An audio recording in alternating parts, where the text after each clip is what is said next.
मनोरुग्णालयातील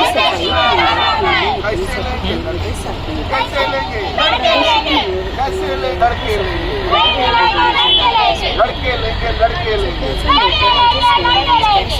किमान वेतन आमच्या हक्काचे, किमान वेतन आमच्या हक्काचे. कंत्राटी सफाई कामगारांना न्याय द्या, सफाई कामगारांना न्याय द्या.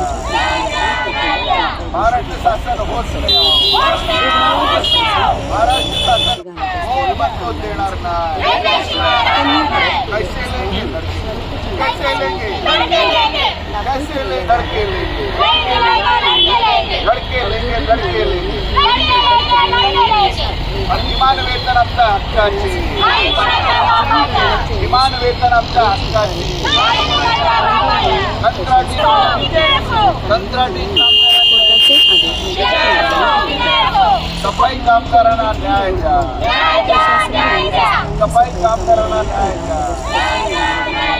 महाराष्ट्र शासन होत नाही, महाराष्ट्र शासन. शिंदे यांच्या मतदारसंघात सफाई कामगारांवरील अन्याय दूर करण्यासाठी त्यांनी प्रशासनातील भ्रष्ट अधिकाऱ्यांवर कारवाई करत कामगारांना हक्काची किमान वेतनाच्या फरकाची थकीत रक्कम मिळवून देण्यासाठी तातडीने कारवाई करण्याची मागणी ही एका निवेदनाद्वारे करण्यात आली आहे.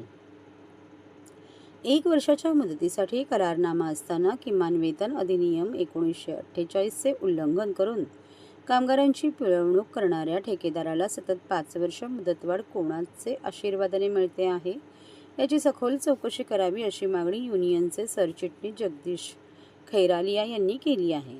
कंत्राटी कामगार कायद्याच्या तरतुदीनुसार कंत्राटदार कामगारांच्या वेतनातून बेकायदेशीररित्या कपात करत असेल तर मूळ मालक रुग्णालय प्रशासनाने सदर सफाई कामगारांना नियमानुसार वेतन अदा करणे कायद्याने बंधनकारक आहे. परंतु रुग्णालय प्रशासनाने ठेकेदाराला पाठीशी घालत कामगारांवर उघडपणे अन्याय केला आहे.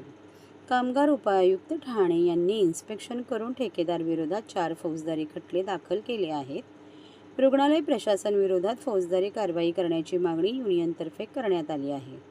तसा प्रस्ताव शासनाकडे पाठवण्यात आला असल्याचे सहाय्यक कामगार आयुक्त श्री चेतन जगताप यांनी युनियन पदाधिकारी यांना सांगितले आहे. कामगारांच्या PF आणि ESICची रक्कम देखील नियमितपणे भरली जात नाही. कामगारांनी पगाराची पावती दिली जात नाही. सुरक्षा साहित्यही वेळेवर दिले जात नसल्याने 5 वर्षाच्या थकीत किमान वेतन फरकाची रक्कम मिळेपर्यंत आता लढा सुरू राहणार असल्याचे युनियनतर्फे सांगण्यात आले. ठाण्याच्या मनोरुग्णालयामध्ये मनोरुग्णांचा उपचार होतो आणि त्यांच्या स्वच्छतेसाठी या हॉस्पिटलच्या स्वच्छतेसाठी 90 सफाई कामगार कंत्राटी कामगारांना नेमलेला आहे कंत्राटदारामार्फत. यापूर्वी 180 कायम कर्मचारी सफाई कर्मचारी होते. तर या 90 कर्मचाऱ्यांना किमान वेतनाप्रमाणे पगार दिला जात नाही, वेळेवर पगार दिला जात नाही. आता जो पगार आहे तो 5300 रुपये बेसिक आहे आणि आता जुलै महिन्यापासूनचा जो DA आहे तो 8009 आहे. आता एवढा पगार असताना सुद्धा यांना फक्त 5850 रुपये दिला, 8550 रुपये दिले जातात. तर ही जी तफावत आहे ही गेले 5 वर्षाची आहे. 5 वर्ष थकीत आहे रे वेतन आणि कामगारांना कोणताही सोयीसुविधा दिल्या जात नाही. आता स्वच्छतेच्या बाबतीत सफाई कामगारांसाठी केंद्र सरकारने स्वच्छतेसाठी आरोग्यासाठी त्यांना किट्स दिलेत, पण इथे काही सुरक्षेची साधनं नाही.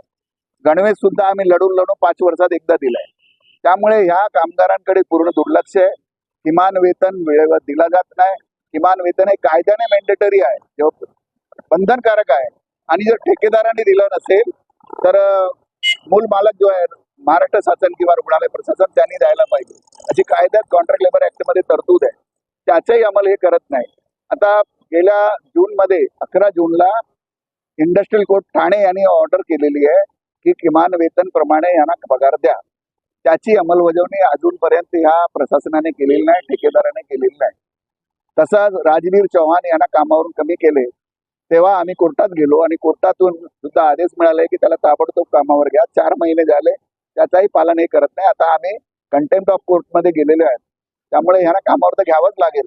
पण हे इतका अन्याय करतायत सफाई कामगार म्हणून. आणि खास करून मला सांगायचं आहे की सफाई कामगार हे सर्व दलित, शोषित, पीडित, मागासवर्गीय समाजाचे आहेत. आणि यांच्यावर जो अन्याय होतोय हा फक्त आर्थिक अन्याय नाही, तर हा सामाजिक अन्याय सुद्धा आहे. याचा भान आमच्या राज्यकर्त्यांनी आणि महाराष्ट्र शासनाने करायला पाहिजे.